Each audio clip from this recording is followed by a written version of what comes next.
Okay, great. So I got a response. I believe I'm audible and visible to you guys as well, my screen. Great, great. So we can start this session. Good evening, everyone. I am Rishabh Garg. I am currently a business head in PolicyBazaar.com. Just a brief about what I do. So I handle their post-booking business. So that includes from booking to issuance, the entire process, the CRM part of the company, renewals, and communication considering email, SMSs, and app notifications. These are the key areas I work with my team. So this is about me. About the course, I want to introduce you to the word of email marketing. So as the title suggests, email marketing is the most critical marketing channel, and I certainly believe in that. So you might be thinking that there are a lot of like these days companies are trying, brands are trying to connect with the customers on Facebook, Twitter. Social media is a big trend.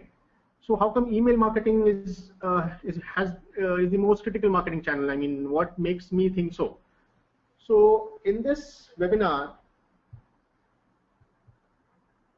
we'll see certain facts about email marketing. So we'll see what kind of facts, what makes a difference when it comes to email marketing, and let's say if we compare it to offline media or even the online media. So we'll see we'll also highlight the key metrics of email marketing. We'll compare it with other marketing channels.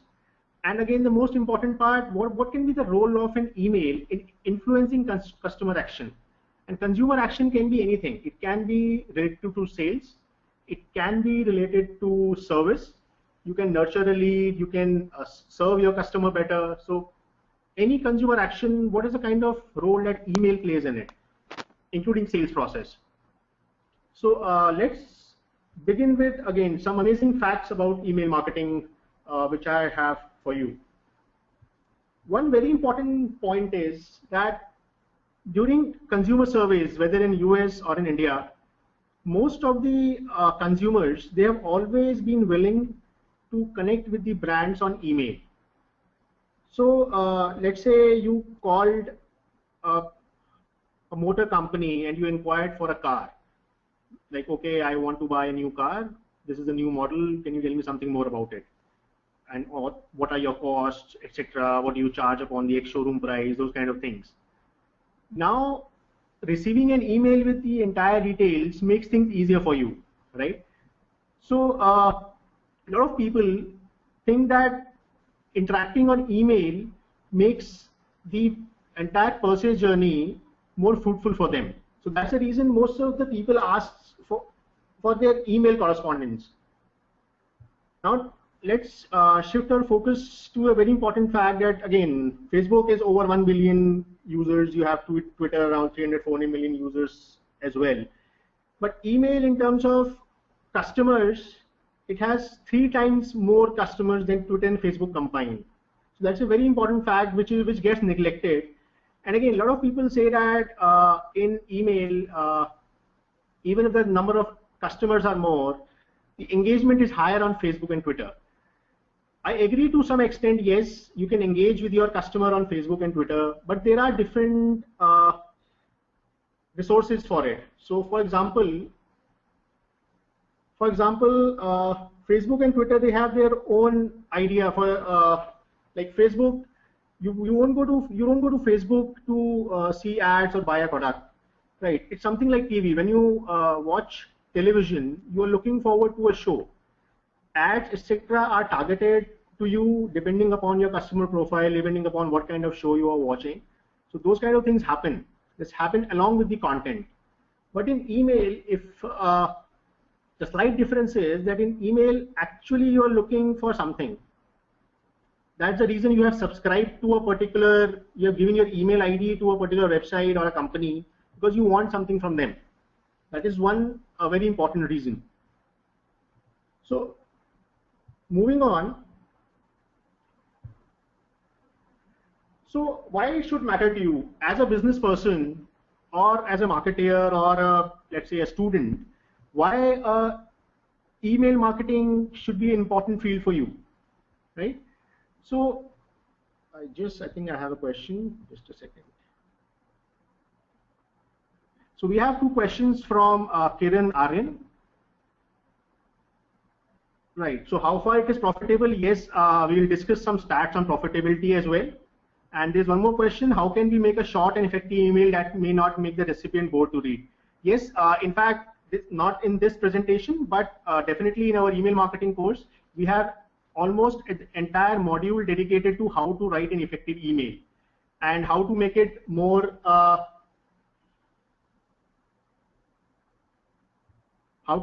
engaging and how to make it more action oriented for the customer.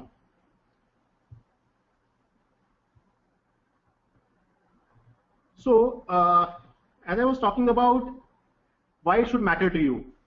So email adds value to both your sales and service. So if let's discuss a sales cycle. So what happens in a sales cycle is that you reach out to a customer. It can be an inbound lead. For example, it can be a lead which the customer came to your website, he gave you his email ID and phone number. Or it can be you have a telesales network where you are calling prospective customers and getting details from them for the interested customers. Or it can be pure referrals. So in each of these, once you have started the sales cycle, an email becomes an integral part of it. Be it sharing details with the customer, be it giving more inputs to the customer. Let's say I want to buy a product and I am convinced with two features of the product. Let's say insurance. I'm convinced that okay, the sum assured is right for me, the premium is right for me. I just want to know more about the policy in a very simple term, which I'm not able to, let's say, understand from the website. So in that case, email plays a very important role, the way you nurture your lead. Same with the service. Now take a scenario. Again, let's take insurance as an example. So there's a customer who has bought a policy from you, right? And he has made a payment. Now he's expecting his next step for the policy. And in an insurance policy, there are a number of steps after the policy as well. From insurance to, let's say, from booking to issuance. So from booking to issuance, it's a whole cycle. And there are a number of steps. So let's say if the customer has bought a health insurance policy, so next step would be insurer will check whether there is any additional document required from the customer, whether there is any additional medical required for the customer, and then it will go to the underwriter, and then so on and so forth. You will send a communication to the customer, your policy has been issued, you will send a soft copy, and then you will send a hard copy. So in all these communications, email is not only very relevant, is also the cheapest option. So giving a customer a call for every minor detail might not be very feasible for an organization, especially when you have, let's say, thousands of customers and you have almost 30,000-40,000 policies being sold on a daily basis. So that in that perspective, email becomes a very important tool.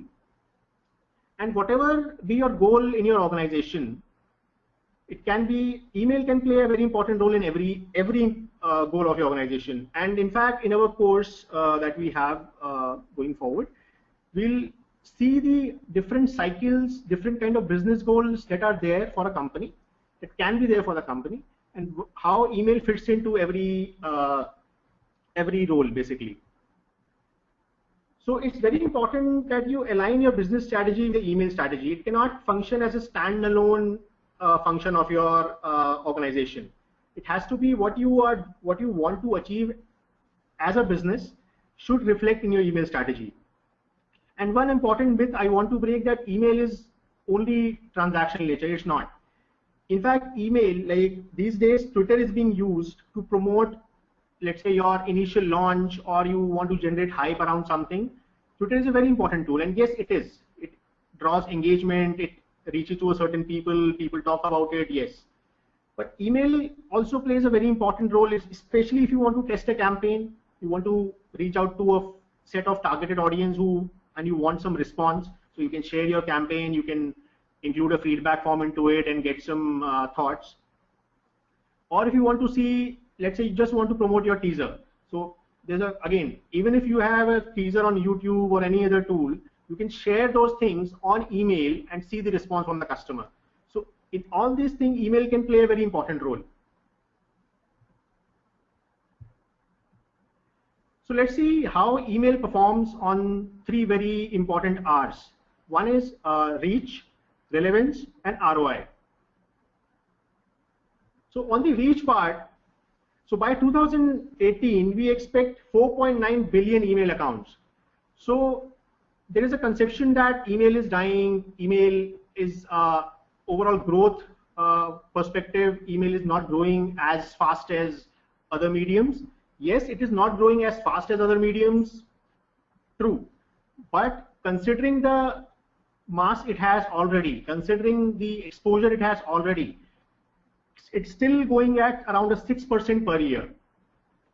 And having such a big audience, it becomes even more critical that this audience is using the platform. So if let's say, if I say there are 100 people who are on email and if 50 of them are not using it, then it's not a very useful platform. So that myth is also broken by the fact that almost 90% of the total consumers check their email on a daily basis. So that's a very important point. And 2 out of 3 customers prefers to have details sent on email, which we discussed just a while back, that how for a customer it's very important to get certain details. Let's say if, even for a telesales call, even let's say for a real estate call, you get a real estate call, the broker is telling you something about a new property, he's explaining different things. Your immediate response is, this is my email ID, can you share all the details? Obviously, if you're interested, so you want to know more about it. So customers always want more information, and one very important medium is email for that. Moving on to the relevance part. So relevance is nothing basically right message plus right time.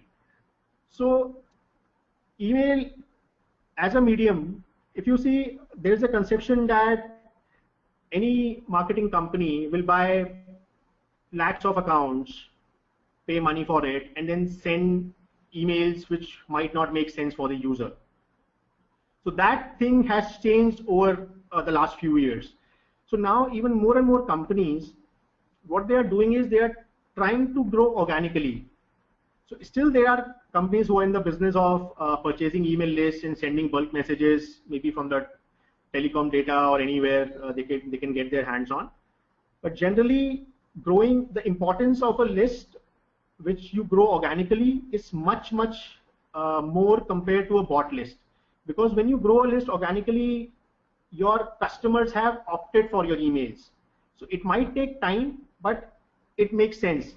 And also once you, for your organic customers, you can segment them well.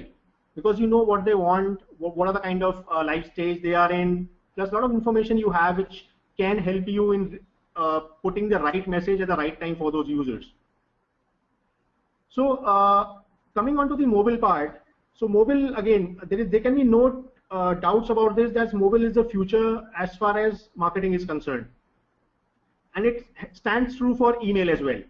So there are a lot of people who check their emails, be it transactional or be it promotional emails, on their mobile phones. And they're close to 1 billion mobile email users at the moment. So that makes it, even on the go, you can reach out to certain people who are in need of something. I'll just give you an example. Let's say you are a company who provides food on delivery. So your message to a customer can be about what kind of offers you have, what kind of different food you serve. With the right time, you'll see a lot more conversions happening. For example, let's say at 1:30 or between 12 to 2, you send out a message that you send out a mail to your users, and they might be working, they might be on their laptop, they might be just in their meetings and checking mails on mobile phones, that there is a 10% discount on lunch on this particular food item. So you will see that the timing of the message becomes very important. And yes, if your emails are responsive, by responsive what I mean is, be it on desktop and or mobile, the email should change itself or should produce itself in a way that suits the device. So you cannot have just one email. Let's say you have a huge image or a table in an email, which will open beautifully on a desktop, but on a mobile it will look very cramped.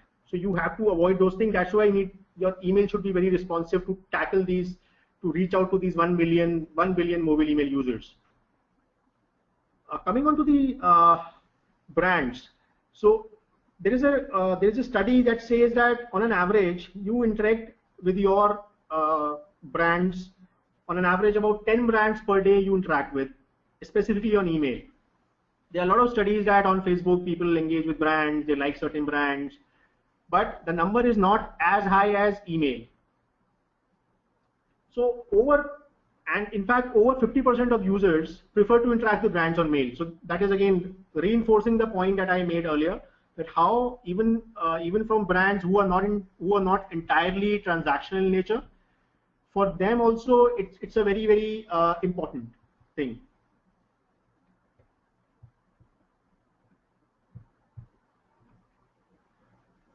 On the ROI front, again, the ROI is the most important selling point of an email. I can very, very categorically say that nobody can match, no marketing channel can match the ROI of an email. Email delivers on an average $40 for your every dollar spent. The reason is simple, the medium is cheap, the costs are very, very nominal compared to other platforms, and the kind of engagement you get on email, if you're targeting and segmenting is right. So I just got a question on ROI. So ROI is, we are talking about return on investment. So this question is from Kiran. So basically what you invest and what you get.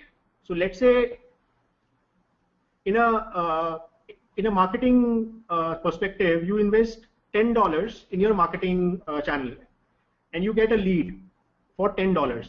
Now that lead gives you $100 of revenue. So basically your cost is 10, but your return on investment is $100. Similarly for email, a 40 times jump on your investment is nothing less than extraordinary, I would say. And this revenue is increasing as more and more brands are putting their strategy right in email. Their revenue is increasing year on year. So even in 2014, the jump was as high as 30% compared to the entire 2013. And people are making purchases on email. So email becomes a very important cog in the buying cycle. So as you can see, there's a data on that 40% of the email users made at least one purchase in 2014 based on the promotional email they received. So promotional emails are important, and yes, you get sales from them. Even when certain companies, the top companies, when they were surveyed, so over 70% said that their email marketing is their most economical channel. So on the ROI front, so yes, in terms of reach, in terms of relevance, there can be certain doubts. The jury is still out on that. People can debate, no, on reach, this particular platform is higher, on relevance, this makes more sense. But on ROI, you cannot beat email marketing at all. So let's see how people engage with different channels.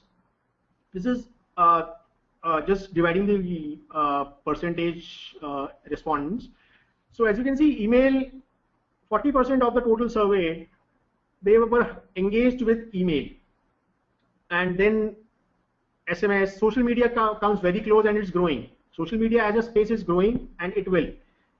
Then comes the newsletters, your blogs. So how consumers are responding, how consumers are engaging with different channels. This again, in the current scenario as well, email stands out. So just looking at some more data. So this is a data from United States for a big age group, that is from 18 to 64. We are looking here at what is the kind of time spent with digital media, and we have included almost everything in this. So you have social networks, you have your email, you have online video, which is again growing very, very fast, as you can see from the number of minutes. So if you see, yes, it's true that people are spending a huge amount of time on social networks, but email is not far behind. And if you just move on from, let's say, from 2010, 11, 12, you can see that the number of minutes spent on email are increasing, contrary to the popular opinion that email is dying a slow death. The number of minutes are growing, with a slight blip from 2012 to 2013, which has come down, but still it has still managed to be above your online video. It has still managed to be above your search, which gets a lot of traffic, and other mediums like online radio, newspapers, online games. It's still above the more glamorous video, as I may call it. So let's see what are the industries where email makes more sense. So as I discussed about the examples of finance and insurance, it makes maximum sense for them, because this is one industry. You can take banking, you can take insurance, even something like credit card, loans, any business. So this is one industry where sales and service are very highly dependent on email to reach out to their customers. So that's the reason they are the top email senders. And there should be no surprise about this. In fact, if we do a similar breakup for overall marketing, still finance and insurance will top this chart. Reason being, as an industry, finance and insurance, they have the maximum margin compared to other industries on their products, and they have the biggest marketing budgets in their compared to other industries. The reason being that these guys they have to, the competition they are in, plus the kind of misgivings customers usually have about the financial products, they have to really spend more and reach out to the audience, engage more with the audience to get their point across. And then going down further, you can see telecom is the next best. Advertising industry itself uses almost 12.10% of the total, and that is third on the list. Next comes your healthcare, entertainment, retail, etc. Even social media to an extent uses emails. So there's a small 4.50% which is being used by social media. So let's discuss again on these industries. We'll see how are these industries performing based on their marketing mails. So there are three metrics which we have mentioned here. One is open rate, click-through rate, and click-to-open rate. So open rate is something which a customer opens a mail, that is an open rate. So you can see insurance is the highest open rate.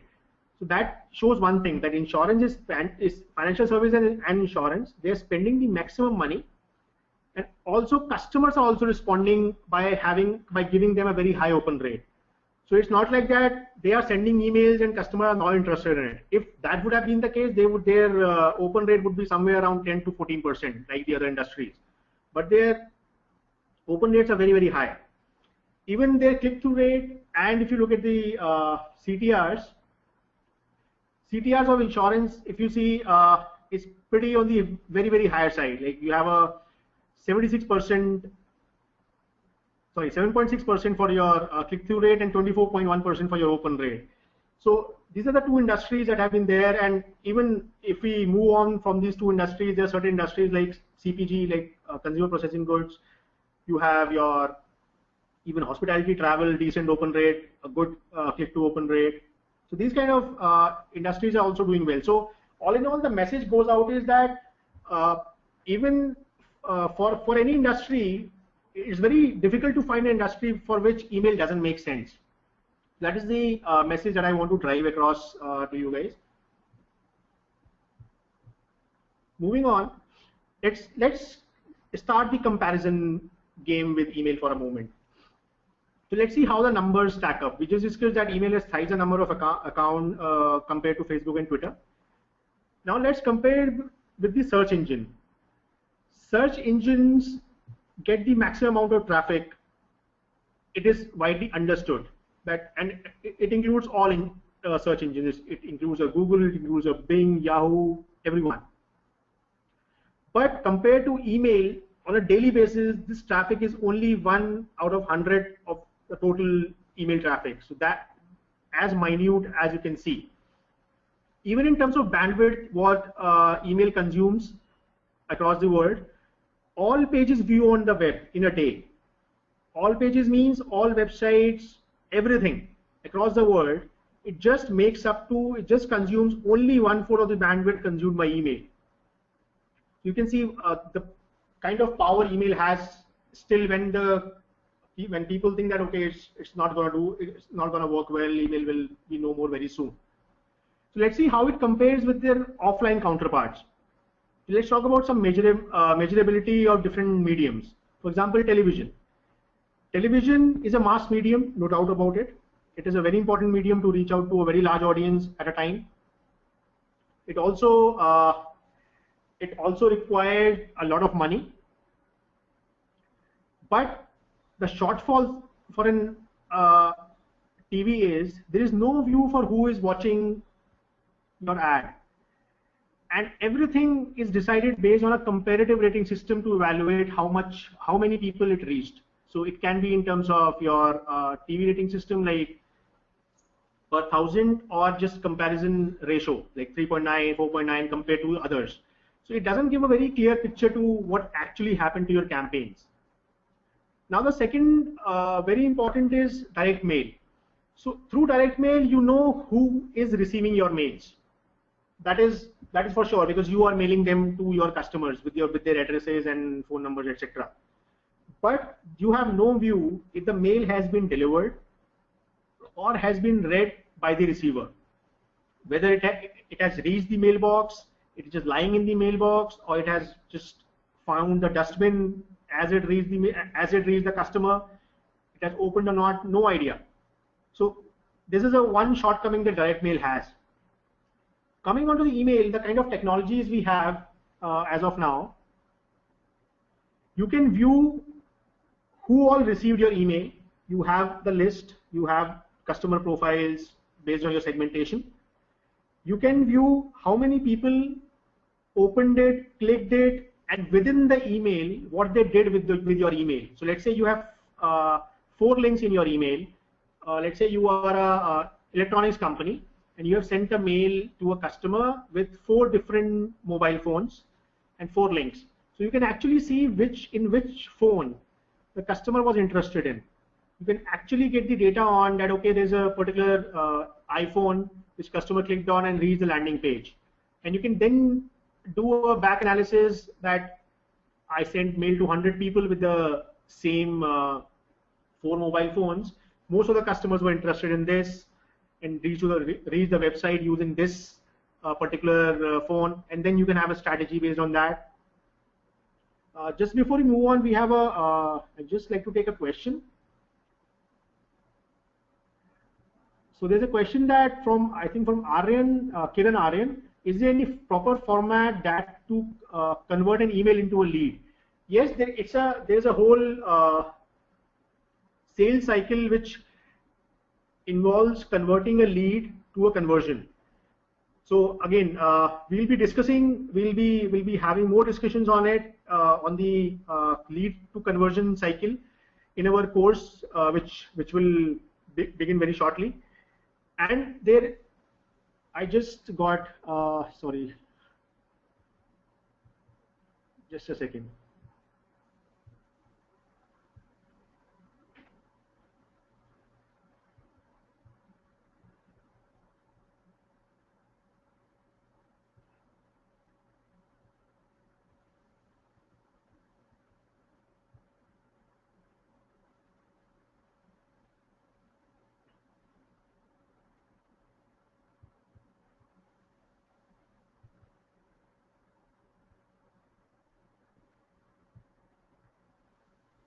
Yeah, moving on. So now let's do the bigger comparison. Email marketing versus social media marketing, and purely numbers. So we have discussed some theoretical things about how email can be more efficient than social media marketing. In theory, we have discussed, but now let's get on to some numbers and see what exactly is happening in different mediums. So CTR is a click-through rate. So click-through rate is something like, for example, let's say I have sent 100 emails or 100 advertising messages on Facebook, Twitter, or anywhere to a customer, to different customers. Now, out of those 100, let's say 5 click on that message.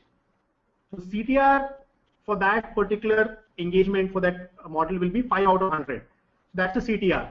So higher CTR means your campaigns are doing well, you're performing well. So on Facebook, with the latest data that we have, average CTR on Facebook is 1.49%, and that's a pretty decent CTR for a social media platform.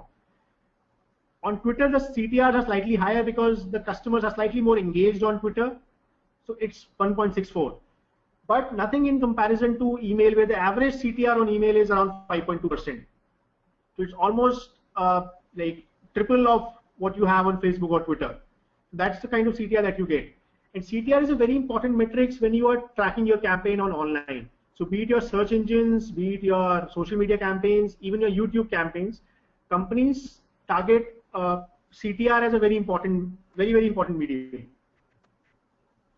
Now look at the conversion rate. So what is the conversion rate? Conversion rate is something that, let's say you reached out to 100 people, 5 of them clicked on your ad. Now, when they click on your ad, they will reach to your website. Once they have reached your website, there will be certain consumer action. Some, let's say for you, a conversion is if user gives his phone number and email ID and let's say registers for a newsletter. So for a company, that can be a conversion. For a credit card company, it can be an application. Customer went to the website and filled up the entire information which is required for a credit card and submits it, so that's a conversion. So if we compare the conversion rates of different mediums like search engine, social media, or email, search engine has a very healthy conversion rate, which is 2.5%. Social media is slightly low on conversions for obvious reason because it gives you more engagement rather than conversions. And email again shines through with the highest conversion rate of 4.25%. So let me explain you a bit about search engine while I compare it with email. So in search engine, what happens is, let's say when you go on Google, you type something and then results are displayed. So basically there is a user intent. Let's say I want to buy shoes.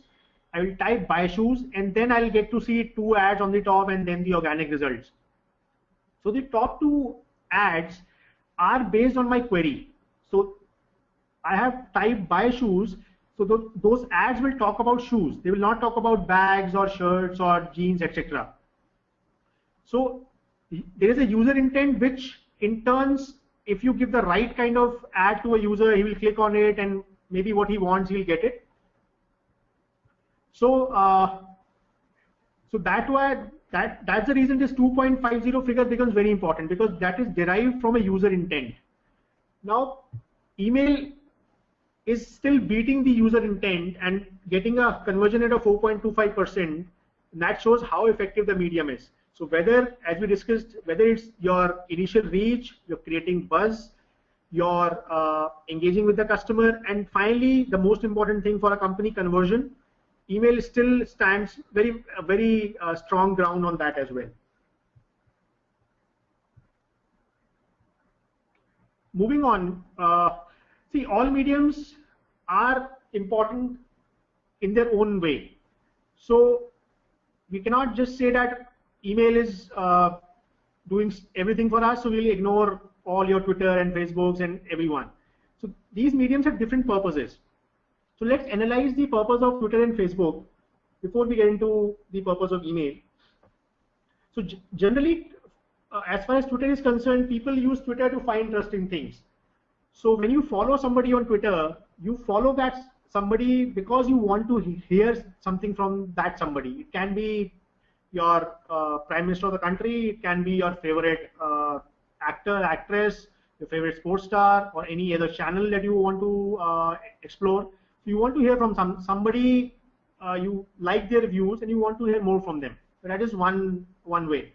So how do brands use the medium? Brands use the medium to engage with their customers. So one very important engagement feature of Twitter is that for most brands, it has become a grievance redressal mechanism.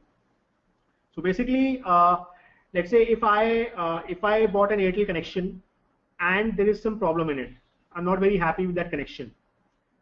Now I can either write a email to them, or I can maybe call them on the customer care, which will loop me into IVR, and I'll take a lot more time to reach out to the agent and explaining to them my problem. Or I can write on Twitter. I can just write a post on the Twitter handle of Airtel and ask them, okay, what's going on. So on Twitter, now Airtel has to respond pretty quickly, because that tweet is visible to your followers as well.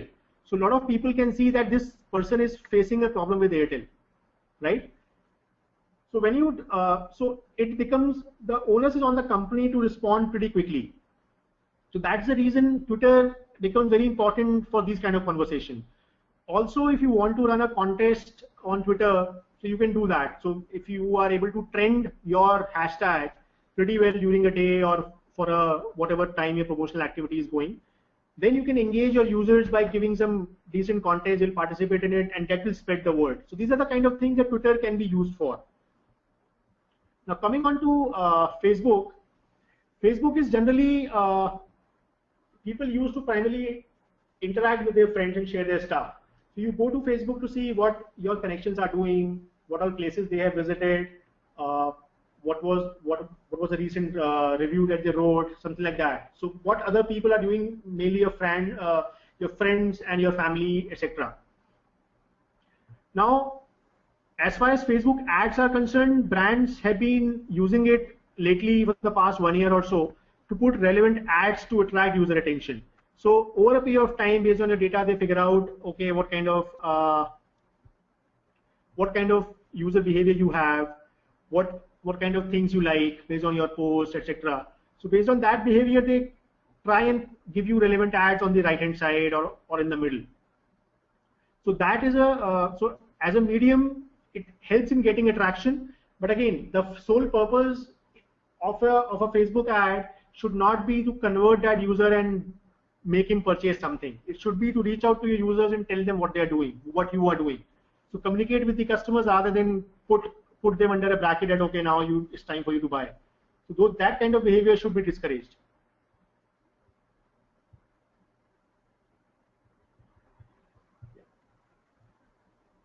Now, compared to the social media counterparts, email is more transactional. In this, it's a one-on-one kind of a conversation happening between me and the brand. So let's say I have subscribed to a website. I subscribe to, let's say, a website which gives me very handy newsletters on what is happening in the email world.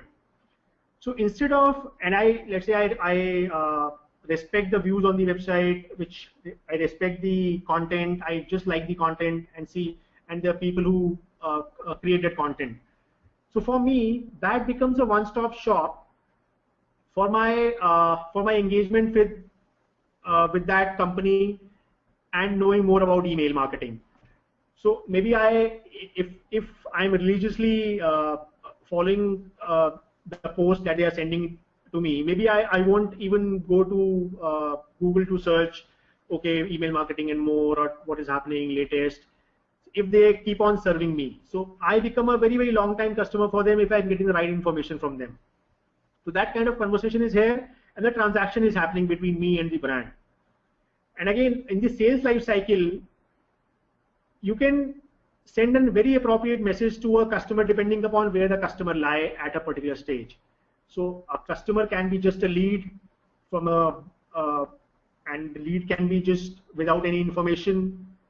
It can be a nurtured lead. Now by nurtured lead, I mean that you have certain communication that has gone in. Customer knows about your brand. He knows about what kind of product you're offering. So he's at a certain level. So then you can reach out to with a very appropriate message. So these kind of, again, this helps in the one-on-one transaction that we spoke about. So depending upon the sales cycle, you can explore these options. So now let's see how it impacts the overall sales process. Like somebody asked a question about how to convert a lead into a conversion. So how do you create leads? Basically, the first question is that.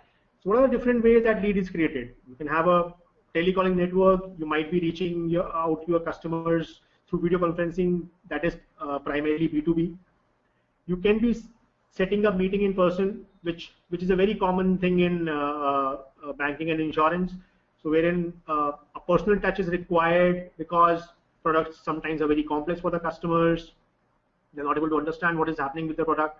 So setting up a meeting helps, and that's how you get a lead. And staying in touch to nurture the lead. So basically, once you have got a lead, so you need to be very constantly in touch, but at the same time not overburden the consumer at any point of time. So too much communication should be avoided, but you should be in touch with the customer so that when the customer is finally in the decision making mode. So, and you never know when the customer can be in a decision making mode, and you cannot afford to go off the hook when that particular thing is happening.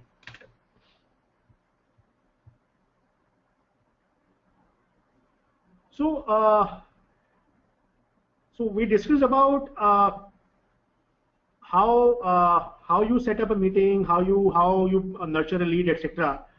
But before, I mean, as we discussed about the service part, it gives you a wholesome picture. So let me give you a very relevant example.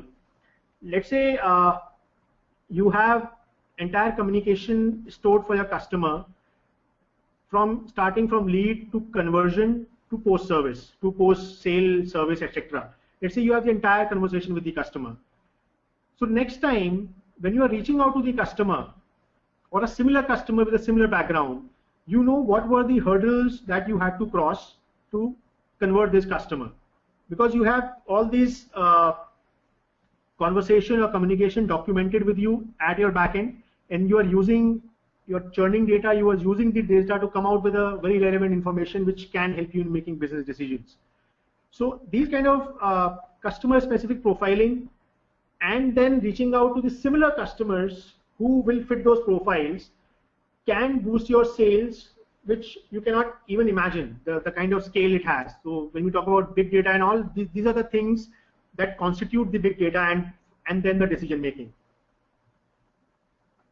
So nurturing a lead, a bit more on how to nurture a lead. So currently what happens is that whatever leads that enter your CRM through different resources, whatever you have employed, telecalling or whatever, personal mailers or visits, etc. These leads are not qualified. There has to be something, there has to be a process to make these leads qualified. Because unless it is qualified, unless the leads are qualified, there is no point wasting your resources, your major resources, let's say your best salesperson or your premier pitching frameworks on such customers who are not yet qualified. So herein the part of email comes into play, when you can use it to nurture a lead. And it has been proven that if you have nurtured a lead over a period of time through emails, those kind of leads result in 40% more sales than those that aren't. So if a non-nurtured lead or just a let's say a fresh lead, if you put a burden on that lead to convert as soon as possible by bombarding that lead with calls, etc., trying to get as many meetings as possible, then it becomes very unlikely that a customer will convert in a reasonable time. But if you have nurtured the lead over time, it will not only give you a sale, but it will also result in a long-term customer for you.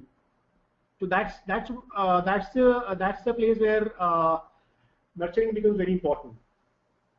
So I'd just like to summarize the entire discussion.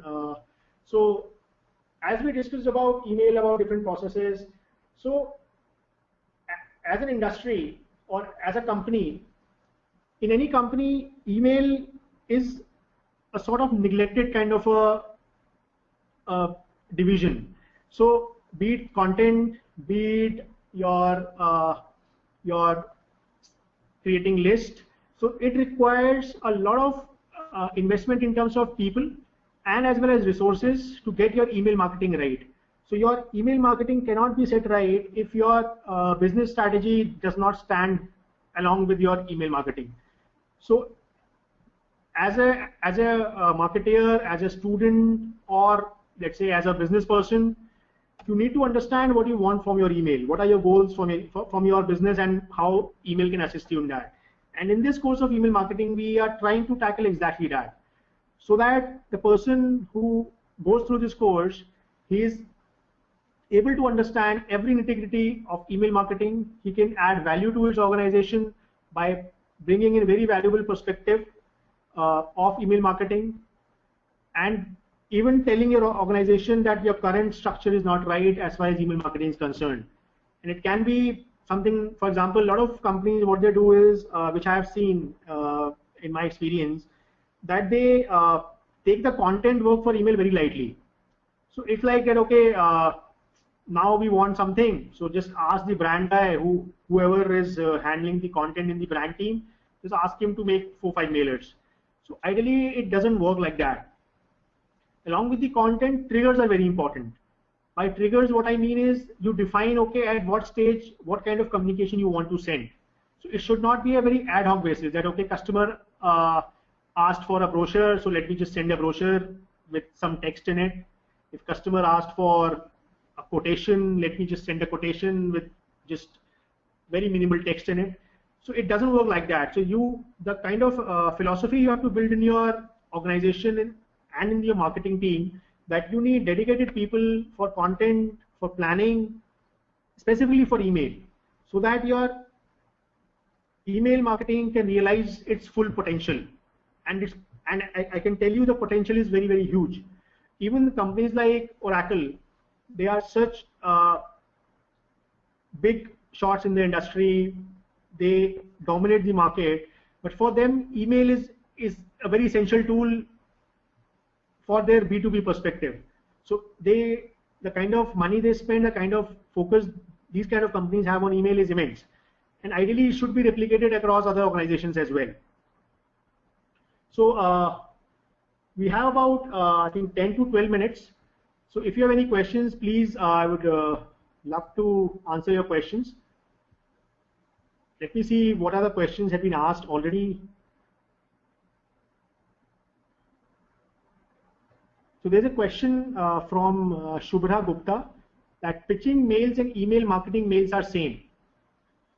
So pitching mail, by pitching mail, I think you mean that a promotional mail, right?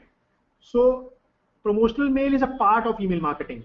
So as I mentioned in the earlier as well, that email marketing starts from much before you start creating a lead, and to the end of conversion, plus going on to the service and post service and cross sells and further. So promotional mails is a part of it. So it's not same, but yes, it's a very, very important part of email marketing. So okay, coming on to the next question, we have what are the best tools used to create effective email campaign? So see, there are a lot of free tools available in the market, and there are a lot of paid tools as well. So there are certain companies like Mailchimp.com, or we have certain, so we call them ESPs, which again, it's called email service providers. So these companies, they have evolved from just providing the service to you, to actually helping you in design good emails, choosing right templates based on your what kind of goals you have. So again, in our course, we have a dedicated module on how to choose an email service provider, or what to look forward to in your email service provider.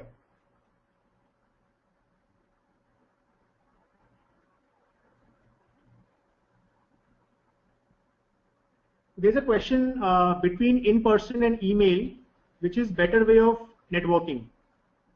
Okay, so again, you schedule an in-person meeting because in-person always helps. It gives a personal touch to it. But again, if you look at the size of organizations these days in every industries, and the kind of sales, or let's say the kind of service you want to drive, in-person cannot happen for all customers. I'll give you an example from banking. Let's say a bank has 1 crore accounts, right? So out of those 1 crore accounts, there'll be certain accounts who are spending maximum with the bank, like putting a lot of money in the service, their service account, doing a lot of investments with the bank, taking home loans, car loans, etc. from the bank. So they have a much better relationship with the bank. So a bank can afford to have a person who is attached to different these kind of users, which they call high net worth individuals. But if you see the scale, 1 crore, so you cannot 1 crore, 2 crore, or whatever. You cannot give banking service. You cannot give a in-person guy or a personal assistant, or sorry, assistant is the wrong word. Personal relationship manager, you can say, to every person. So, and you want business from your remaining customers as well. And business can be anything. For example, a person who is not whose let's say income is not as much as a high net worth individual, but that person might still need a credit card. So that he is still a customer, right? So, and he might still do some kind of a tax saving or something with you. So that is still your customer, and that's an opportunity. So here in email becomes a very important tool to engage with your larger audience as well, along with the in-person that you have chosen. Another very good question which is asked by Raghavendra Gaur. The question says, email marketing should do in-house or should outsource? So what I recommend is that you can choose service provider from outside. So some companies have their in-house service providers as well. For example, the IT team builds a functionality itself, but you can outsource the management of email or sending of emails to a third party. But as far as the strategy, your triggers, your content design, how should the content look like, it should be handled by the people who are in business. So it cannot be something that you just tell a third party that, okay, we want to send out emails. This is our company. Just figure out what should be the best. Your current business people who are in charge of the business, they know best. So they should be the ones who will be taking these calls. They should be the one who should have the first say in deciding what should be the content. They should be the ones who will decide, okay, for what customers at what time the email will go. So these kind of decisions have to be taken by the business people who are there. There's another question by Surya Prakash. The question says, direct mail means sending mails through website. No, by direct mail I meant your postal mails. So let's say there is a company who is in a habit of sending direct mailers. Let's say a real estate company. So he'll send you will receive a mail through post. You open it, you will get the brochure or you will get something. So again, it's compared to emails. In terms of tracking, yes, you will know where the mail is going, but you will not be able to further explore whether what happened with that or further any analysis on how the person reacted. Is the person interested? You never know. You don't know about that. So that is one thing. Okay.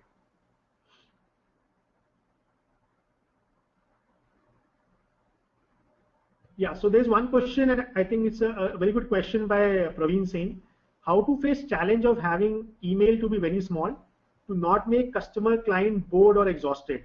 What is approach to make it small?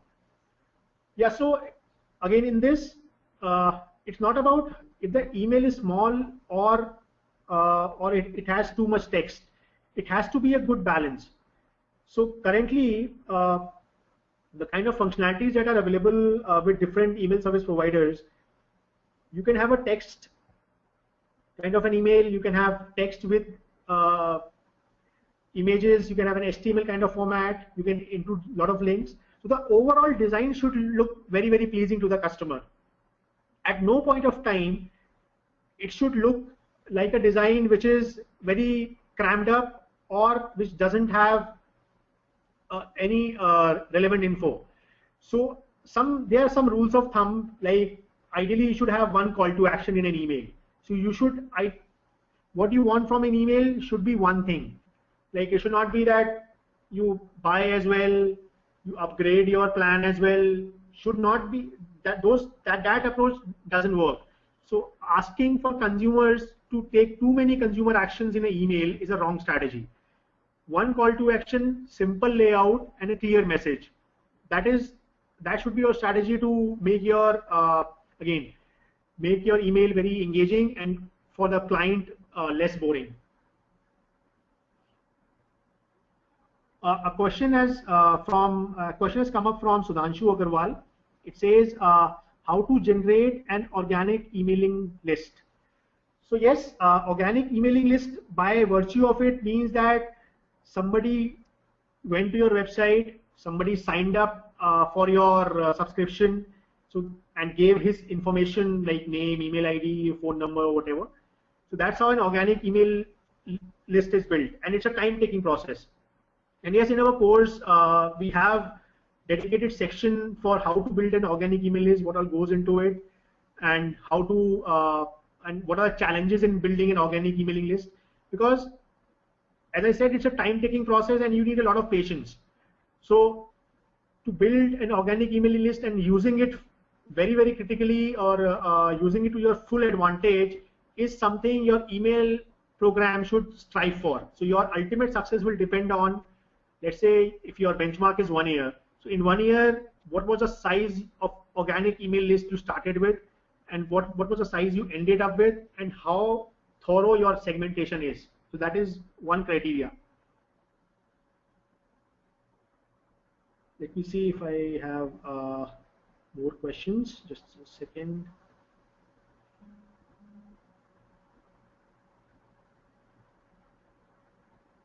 So there's one other question regarding email formats for billing, product promotion, other communication. Mr. Vaibhav Borale has asked it. So yes, so as I said, different email service providers, they have some formats which they allow for a free use.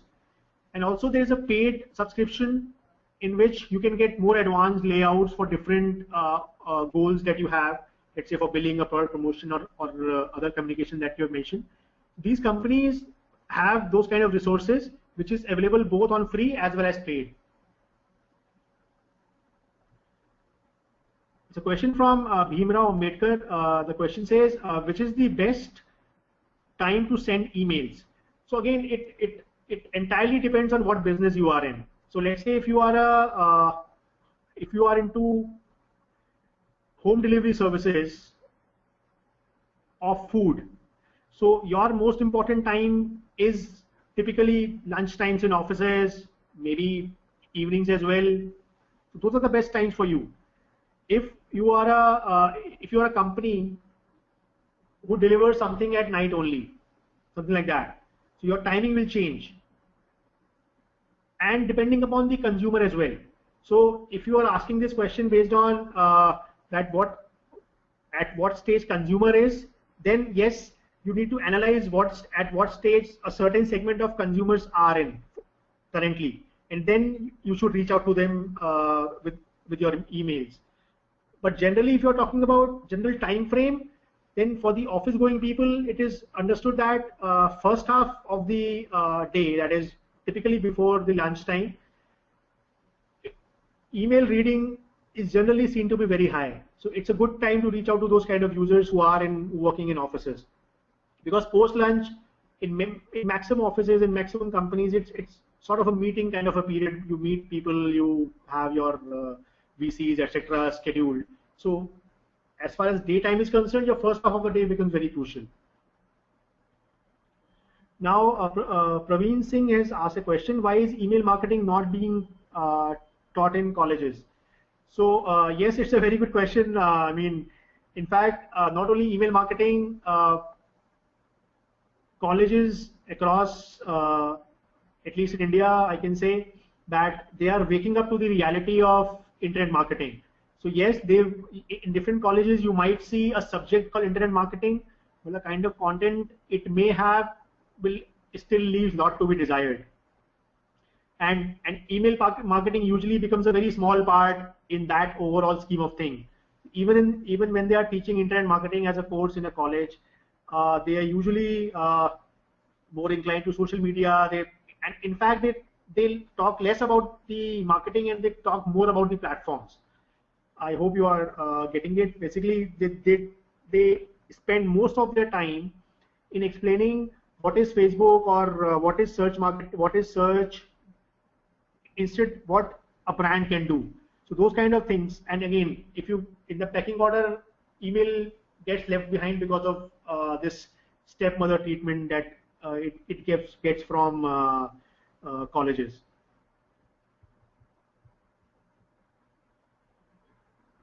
Let me check if I missed any question.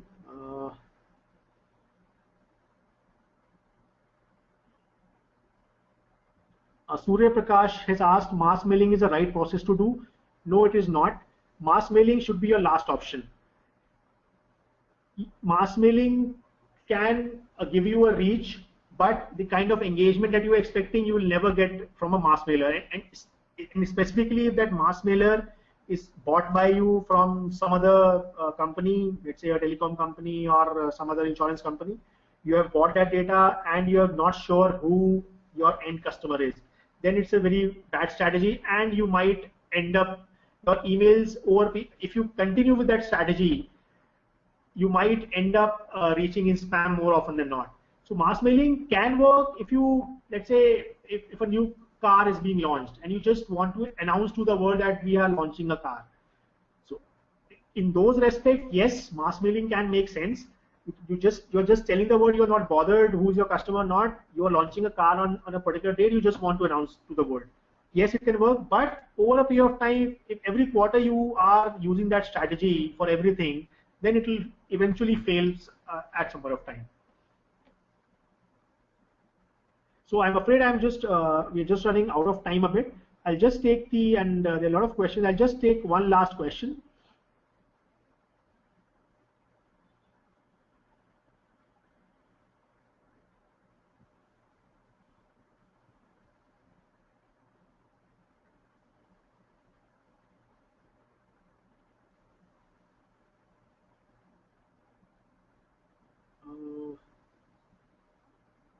So there's a question from Shubhra Gupta, how it is different from blogger outreaching mails. So if you're talking about email marketing, again, blogger mails, if somebody has subscribed to your blog and then you are receiving newsletters or updates, it's a part of the overall email marketing ecosystem. It's not different from that. So whatever efforts a blogger would have put in to get customers on his or her blog and get actually put some content which is interesting for the end customer, so that the person subscribes and wants more from you in his or her inbox. So those kind of steps blogger would have taken. So again, it's, as I said earlier, this is a very important part of the email marketing, the overall email marketing ecosystem. So thank you all for joining. It was really indeed a pleasure to converse with you all, to take this webinar through. I hope you have learned, you have some takeaway from this, you have learned something out of it. And I sincerely hope that if you're really interested in email marketing and you think that it will add value to your, let's say, business, or as a student, or as a marketer or anything, then please go ahead and you can sign up for the email marketing course, which begins from August 29th. So I look forward to meeting many more of you in that email marketing course. And also there is another webinar coming up next week, which is on August 14th. So more details, I'm sure the Edureka team will share with you. So I look forward to your participation. Thank you so much. Have a good evening.